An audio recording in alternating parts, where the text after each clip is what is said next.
Hello friends. दोस्तों, इस देश में राजनीतिक परिवर्तन की बयार बह चली है। जो सत्ता में काबिज हैं, एक दशक से भी अधिक समय से उन लोगों के चेहरे मुरझा रहे हैं। धार्मिक उन्माद और धार्मिक कट्टरता कहीं अपना असर खो रही है और जातीय विद्वेष ये कहीं ना कहीं हाशिए पे जा रहा है। आप कहोगे ये सब मुझे क्यों प्रतीत हो रहा है, मुझे ऐसा क्यों लग रहा है? ये मैं आज आप आज आज के इस वीडियो में आप सभी को समझाऊंगा और साथ ही दोस्तों आपको ये भी बताऊंगा कि थ्योरी ऑफ लेजिटिमेसी क्या है, जॉर्जन हैबरमास की दी हुई, और कैसे वो इस समय में एकदम एप्टली फिट होती है इंडियन सोसाइटी और भारत के पॉलिटिक्स के ऊपर में। साथ ही थॉमस पिकेटी और दूसरे पॉलिटिकल और फाइनेंशियल, आप कह लीजिए इकोनॉमिस्ट लोगों का दिया हुआ सिद्धांत वेज स्टैग्नेशन थ्योरी, इस पे भी विचार करेंगे। और साथ ही थ्योरी ऑफ प्रेकैरिटी क्या है और कैसे इस देश के राजनीतिक माहौल को बदलने में ये एक अहम भूमिका निभा रही है, इस पे भी आज बात करेंगे। परंतु इन चीजों पे बात करने से पूर्व एक डिस्क्लेमर दे देना चाहता हूं। कल मैंने वीडियो बनाया था कि क्यों शुगर के प्राइसेस ऊपर जा रहे हैं और कब मैं एग्जिट करूंगा, और ये बड़ा ही संयोग है कि मैंने ये वीडियो बनाया और रात में 10:30 बजे भारत सरकार का नोटिफिकेशन 10 बजे आया। मेरे वीडियो बनाने के बाद मैं पहले बना चुका था 8 बजे के आसपास में, 10 के आसपास में, सॉरी 10 के आसपास में बनाया था और 10:15 के आसपास में उसको लाइव किया था। तो दोस्तों, उसमें भारत सरकार ने 1 मिलियन टन यानी 10 लाख टन तक का चीनी आयात जो है उसको मंजूरी दी है विदाउट इंपोर्ट ड्यूटी। कोई इंपोर्ट टैक्स नहीं लगेगा, इंपोर्ट ड्यूटी नहीं लगेगा। और मैंने कल के वीडियो में आपको बताया था कि कौन सी ऐसी अवस्थाएं होंगी जिसमें मैं बाहर निकल जाऊंगा या बेच दूंगा ये शुगर स्टॉक्स। उसमें से एक ये कारण था। और आपको ये डिस्क्लेमर दे दूं कि आज मैंने पार्शियली प्रॉफिट बुक किया है, सारा प्रॉफिट बुक नहीं किया है। लगभग 65 to 70% अभी भी मैं पोर्टफोलियो पे बैठा हूं, लगभग 40%, 35 से 40% मैंने बेचा है। दोस्तों, रीजन वही कि इंपोर्ट ड्यूटी जो है 1 मिलियन टन तक का वो हटा दिया है। मैंने पूरा क्यों नहीं बेचा, उसका रीजन ये है कि भारत सरकार यदि आनन फानन में 1 मिलियन टन तक का इंपोर्ट ड्यूटी बिना दिए हुए शुगर मंगा रही है, इसका मतलब भारत सरकार पैनिक मोड में आ गई है। परंतु ये जो 1 मिलियन टन है ये पर्याप्त नहीं है।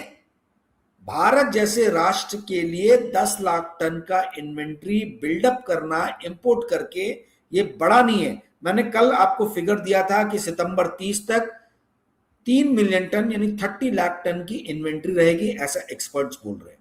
और 10 लाख टन यानी और बढ़ा दीजिए तो 4 मिलियन टन। पर कभी भी क्रशिंग सीजन जो 1 अक्टूबर से शुरू होता है, ऐसा कहा जाता है कि 5 मिलियन टन के ऊपर यदि बफर रहता है, इन्वेंट्री रहती है, तभी आपको जो है वो एक रियायत मिलती है, एक थोड़ी सहूलियत मिलती है। तो मुझे दिख रहा है कि आने वाले दिनों में भी शक्कर के दाम बढ़ेंगे और शुगर स्टॉक्स बढ़ सकते हैं। इसीलिए मैंने पार्शियली प्रॉफिट बुक किया है। सुबह मैंने अपने सारे एनुअल मेंबर्स को बता दिया था, अभी रात में आप लोग को भी मैं ये डिस्क्लोज कर रहा हूं। अब आते हैं आज के मुद्दे पे। दोस्तों, आप कहेंगे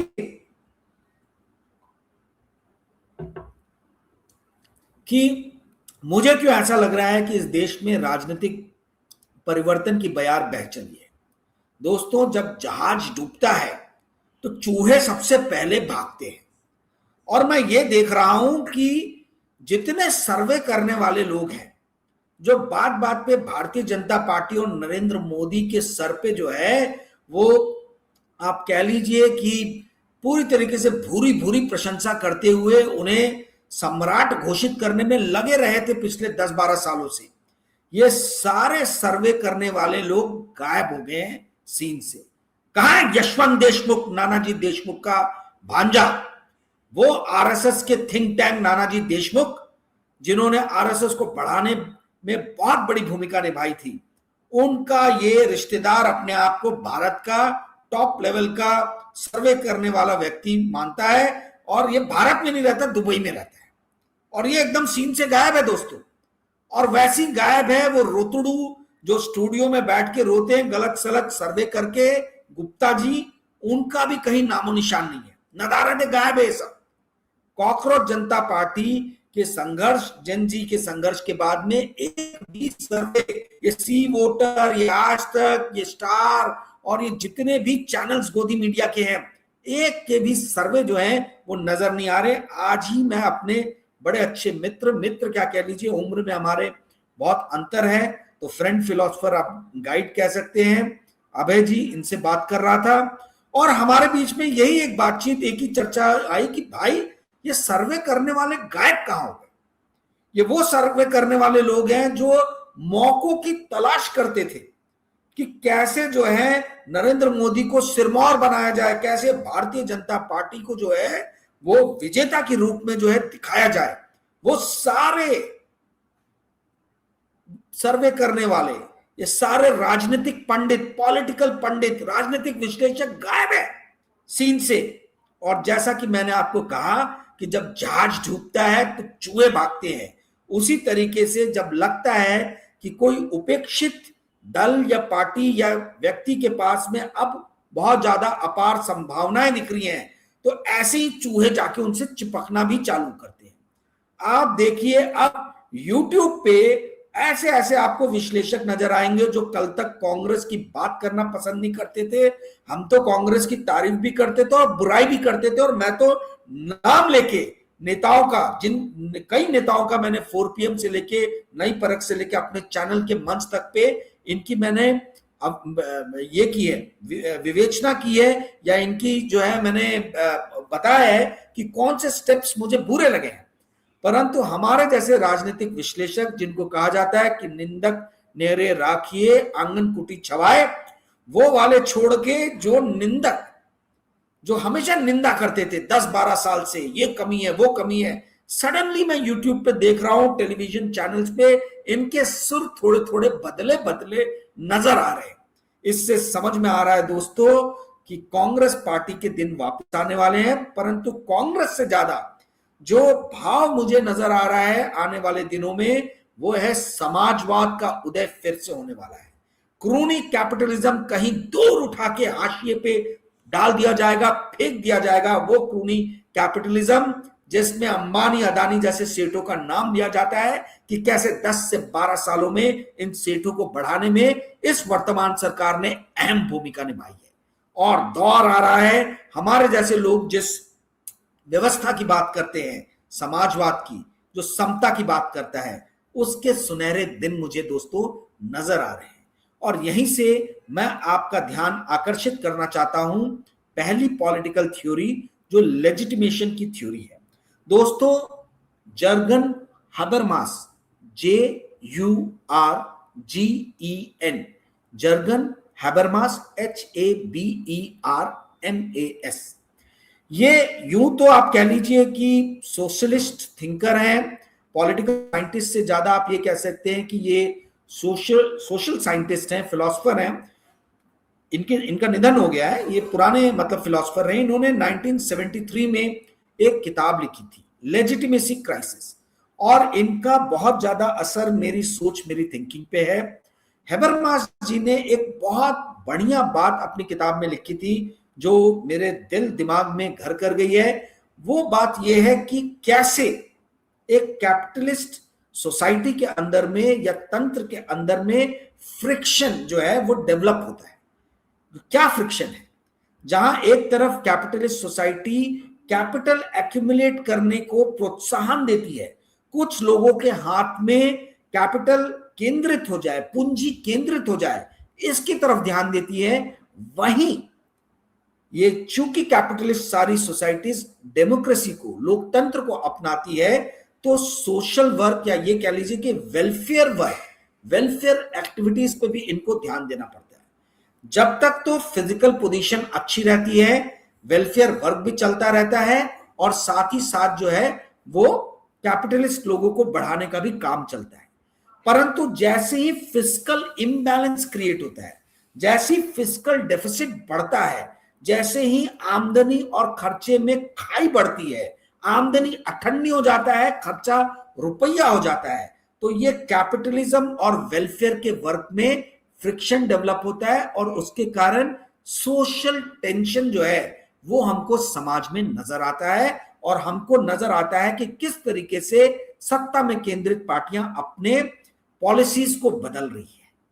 और यही चीज मुझे आज भारत में होते हुए नजर आ रही है दोस्तों। एसआईआर जो है इसका एकमेव पक्ष जो है, एकमेव आप ये कह लीजिए कि एम जो है वो सिर्फ ये नहीं है कि जो लोग के डिटेल्स या डॉक्यूमेंट्स नहीं है उनको हटाया जाए, खासतौर पे बांग्लादेशी मुसलमान का नाम लिया जाता है जो आके यहाँ बस गए हैं, परंतु एक बहुत बड़ा जो मुझे इसका आप कह लीजिए कि औचित्य नजर आ रहा है वो ये है कि 80 करोड़ लोग जो आज की डेट में राशन ले रहे हैं, जो वेलफेयर के ऊपर में, स्टेट के वेलफेयर पे डिपेंडेंट है, इसमें से बहुत सारे लोगों को बाहर करना है। और ये बाहर करने का कारण क्या है? बाहर करने का कारण ये है कि फिजिकली कहीं इम्बैलेंस हो रहा है। ध्यान से सुनिए दोस्तों, यही इकोनॉमिक्स, पॉलिटिक्स और सोशियोलॉजी ये कनेक्ट होती है और यही मेरी विशेषता है। आपको शायद ही बिरले कोई मिलेगा यूट्यूब पे वक्ता जो सोशियोलॉजी, पॉलिटिक्स और इकोनॉमिक्स एंड फाइनेंस को जोड़ के बात करता हो। तो ये जो लेजिटिमेसी की थ्योरी जो डेवलप हो रही है, लेजिटिमेसी क्राइसिस जो डेवलप हो रहा है, इसका बेसिक रीजन है कि फिजिकली इम्बैलेंस क्रिएट होता है। जब पैसे की कमी आती है तो फिर तंत्र जो है, जो सत्ता में बैठे लोग हैं, वो डिसाइड करते हैं कि कौन से काम जो है उसको प्राथमिकता देनी है, इंपॉर्टेंस देना है। तो हमारी ये सरकार प्राथमिकता दे रही है बड़े बड़े डैम बनाओ, बड़े बड़े पुल बनाओ, बड़े बड़े सड़क बनाओ, भली वो पुल धस जाए, भली वो डैम गिर जाए, भली वो सड़क फट जाए, टूट जाए, परंतु पैसा जो है, पूंजी जो है वहां डालो, क्योंकि जितने काम होंगे उतना कमीशन मिलेगा। सबको माल बनाना है दोस्तों। सिर्फ राजीव रंजन सिंह ही पैसे कमाने के लिए नहीं सोचता है, मैं तो लेजिटिमेट वे में सोचता हूं, परंतु बहुत सारे लोग ऐसे हैं जो इनलेजिटिमेट वे में भी सोचते हैं। और जब ये सत्ता को कहीं ना कहीं उसकी थिंकिंग को शेप करने लग जाए, प्रभावित करने लग जाए, तो आप समझ जाना कि कहीं ना कहीं सोसाइटी में एक फ्रिक्शन डेवलप होगा, जो कोहेजन है वो टूटेगा, जो समग्रता है वो चूर होगी।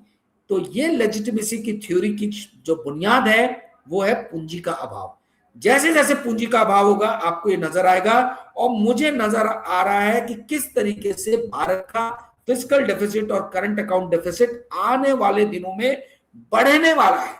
और जैसे जैसे ये बढ़ेगा, ये जो welfare activities, so called welfare activities है, जिसको मैं प्योर ब्राइब मानता हूं, घूस मानता हूं, जैसे लाडली बहन और लाडला भाऊ योजना, इस तरीके की योजनाएं जो इलेक्शन के ठीक 3 महीने, 4 महीने, 6 महीने पहले चालू की जाती है, ताकि वोटर्स के माइंडसेट को अफेक्ट किया जाए, इंपैक्ट किया जाए, कहीं ना कहीं प्रभावित किया जाए। जब पैसे ही नहीं बचेंगे तंत्र के पास में, सरकार के पास में, तो ये कितनी इस तरीके की नीतियां ला पाएगी? तो कहीं ना कहीं ये फ्रिक्शन डेवलप होगा, और फ्रिक्शन डेवलप हुआ दोस्तों तो ये क्रूनी कैपिटलिज्म जो है, इसके प्रभाव को भी आप कम होता हुआ देखेंगे।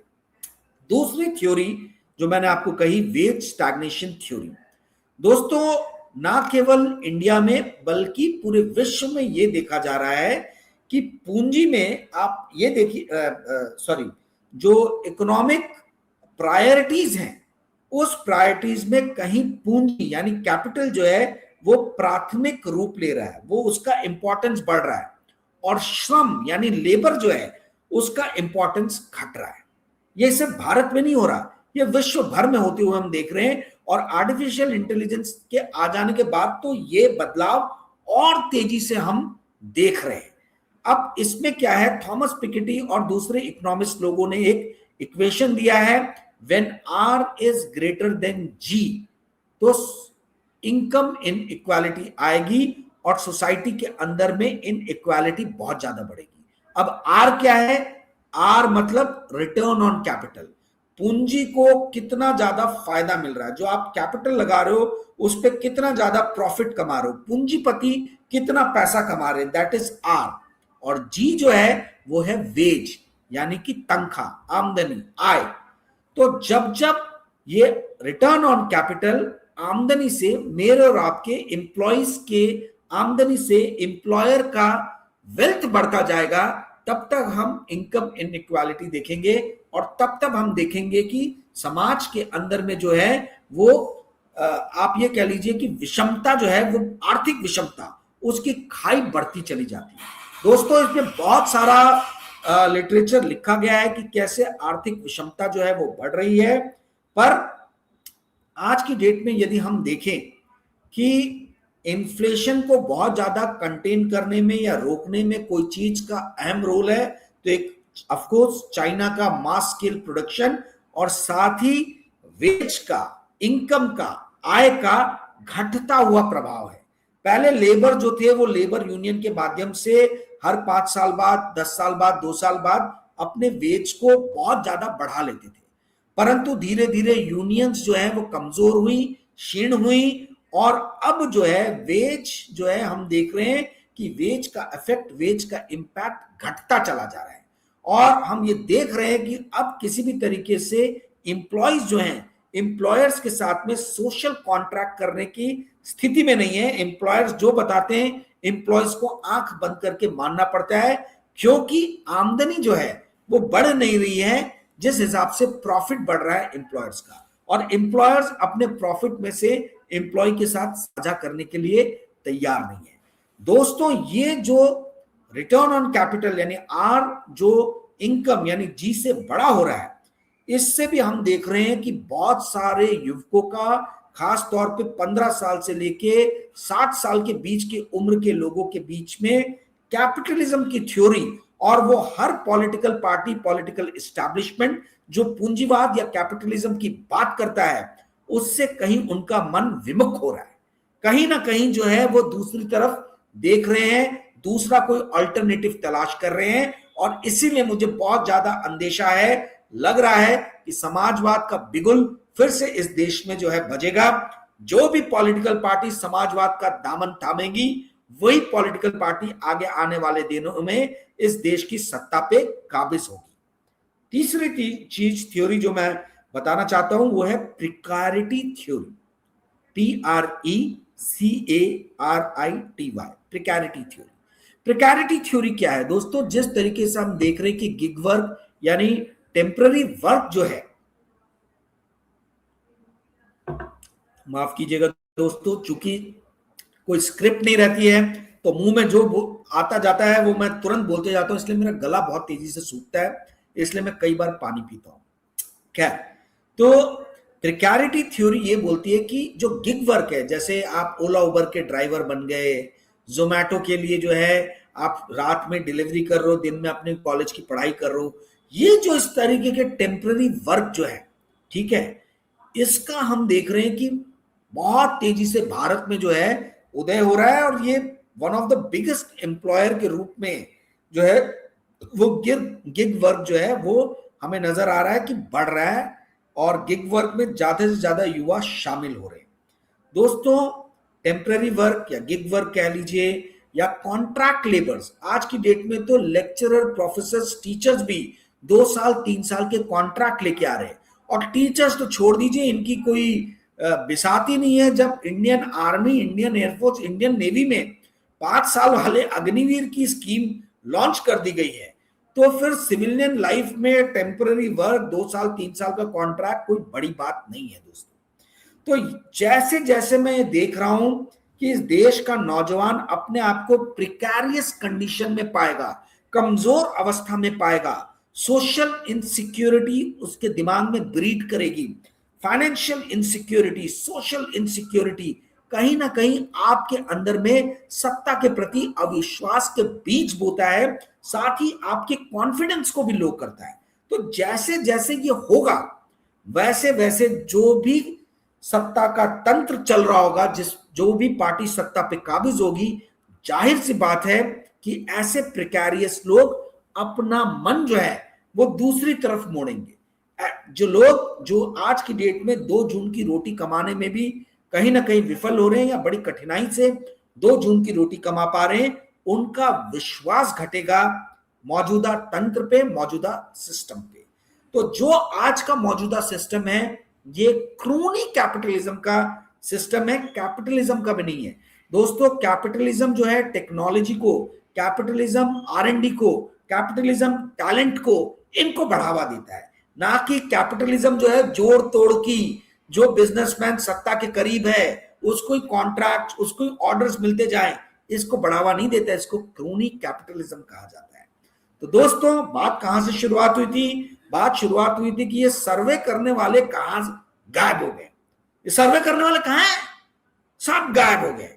क्यों? क्योंकि इनको मालूम है कि इनके आका, इनके हुक्मरान, इनके बॉस लोग जो हैं उनकी स्थिति डावाडोल हो गई है। तो जब उनकी स्थिति डावाडोल हो गई तो ये भी छुप के बैठ गए। इनको बड़ा बुरा लगता है जब इनको कोई गोदी मीडिया बोलता है या इनको बोला जाता है कि तुम सत्ता की गोद में बैठे हुए। मन कहीं जो है उसमें चोट लगती है। अहम जो है, अहम को कहीं ना कहीं बहुत ज्यादा ठेस पहुंचती है। परंतु जब आप ऐसे ही काम करेंगे तो आपको क्या कहा जाएगा? बहुत बड़ा विश्लेषक कहा जाएगा, बहुत बड़ा चिंतक कहा जाएगा। आपको क्या कहा जाएगा? सत्ता के खिलाफ जाके बोलने की हिम्मत नहीं है आप लोगों के अंदर। पर आप लोग ये सुनना पसंद भी नहीं करते हैं कि हम डरपोक हैं, हम कायर हैं, हम सत्ता का फायदा ले रहे हैं, हम गोदी मीडिया है। ये सुनना भी आपको जो है वो नागवारा है। तो दोनों कश्ती में पैर रख के तो बाबू सवारी नहीं होती है।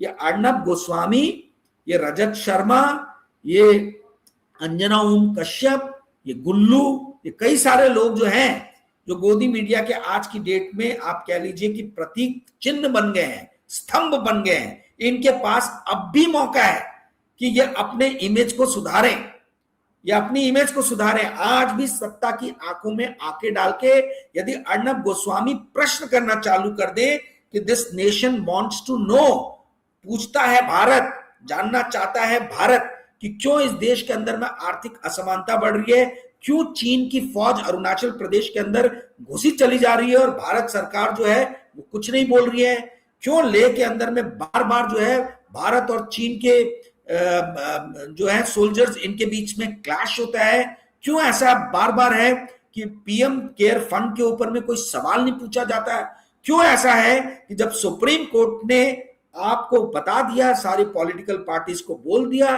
कि बॉन्ड के द्वारा जो पैसा उठाया गया था, इलेक्टोरल बॉन्ड, वो नाजायज है, तो आप पैसा कब वापस करने वाले हो? क्यों नहीं ये अर्नब गोस्वामी या रजत शर्मा आंखों में आंखें डाल के गृह मंत्री अमित शाह से पूछते हैं कि साहब जब दिल्ली सरकार भी आपकी, रैपिड एक्शन फोर्स भी आपका, तो यदि बच्चों पे पैलेट गन चला है तो इसकी जिम्मेदारी फिर किसकी होगी? और यदि जिम्मेदारी आपकी है तो इस्तीफा कौन देगा? कब ये राजनाथ सिंह की आंखों में आंखें डाल के पूछेंगे कि साहब आपके रहते हुए सीआरपीएफ के कैसे जवानों की शहादत होगी, कैसे देश के अंदर घुस के जो है इतना सारा आरडीएक्स आ गया और हमारे सीआरपीएफ की जवानों की शहादत ले ली गई? कब पूछेंगे कि भैया ऑपरेशन सिंदूर का औचित्य क्या था? कितने गज भूमि जो है हमने पाकिस्तान की जो है उसमें जीत ली, कितने प्लेन गिरा दिए, कितने टैंक गिरा दिए। गोदी मीडिया के माध्यम से तो बहुत प्रचार किया गया कि लाहौर के अंदर घुस गई है, कराची के अंदर घुस गई है। जरा आप इनसे पूछिए आंखों में आंखें डाल के कि ये न्यूज कौन दे रहा था गोदी मीडिया को जब ये ऑपरेशन सिंदूर चल रहा था? दोस्तों मुद्दे बहुत सारे हैं, आर्थिक मुद्दे तो इतने हैं कि मैं बोलना चाहूं तो आधे घंटे का एक कार्यक्रम बना दूं। वो आर्थिक मुद्दे जिनको ये गोदी मीडिया, ये अर्नब गोस्वामी, ये अंजना ओम कश्यप, ये गुल्लू, ये आपका अमन चोपड़ा, ये सारे लोग जो अभी तक अवॉइड करते आए हैं, क्यों नहीं ये सवाल पूछ रहे हैं कि भैया इस देश में आर्थिक असमानता क्यों बढ़ रही है, पर्चे कैसे बार बार लीक हो जा रहे हैं? बहुत सारे सवाल दोस्तों ऐसे हैं जो ये आज भी पूछना आरंभ कर दे तो हो सकता है कि इनकी बची खुची जो साख है, जो इज्जत जो है, उसको वो वापस से अचीव करने में सक्सेसफुल हो। आज भी समय है, गोदी मीडिया वालों जाग जाओ, सचेत हो जाओ। जैसा कि मैंने आरंभ में कहा था, इस देश में राजनीतिक परिवर्तन की बयार बह चुकी है। यदि आप इसका भाग बनना चाहते हो तो अभी भी वक्त है, और यदि गोदी में बैठे रहना चाहते हो सत्ताधीशों के तो be my guest, do it. दोस्तों उम्मीद है आज का वीडियो आपको पसंद आया होगा। यदि आपको आज का वीडियो पसंद आया होगा तो कृपया करके इस चैनल को लाइक और सब्सक्राइब कीजिएगा और अपने मित्रों के साथ में इस चैनल को साझा कीजिएगा। एक और अहम चीज जो मैं बताना भूल गया, मैंने नेक्स्ट पेड वीडियो का डेट दोस्तों डिसाइड कर लिया, 6 सितंबर को मैं नेक्स्ट पेड वीडियो लेके आऊंगा। पहले 100 लोग जो इस वीडियो को देखने के लिए पैसे देंगे उनके लिए फीस रहेगी 1500। 100 लोगों के बाद जो भी आएगा उसके लिए फीस हो जाएगी 2000। मैं फिर से बता रहा हूं, बार बार बता रहा हूं, मेरे को बाद में आप लोग किसी भी तरीके से बार्गेनिंग मत करना। जो भी पहले 100 लोग आएंगे इस वीडियो को देखने के लिए उनके लिए फीस रहेगी 1500। मेरे जो एनुअल मेंबर्स हैं लगभग 95 या 97 है, उनके लिए ये वीडियो कंप्लीटली फ्री है। जिन्होंने 20-20 हजार रुपए देके एनुअल मेंबरशिप ली है उनके लिए ये वीडियो कंप्लीटली फ्री है। आप में से जो भी इस वीडियो को देखना चाहता है वो मुझे 9860317209 पे संपर्क कर सकता है। Thank you friends, good night, bye.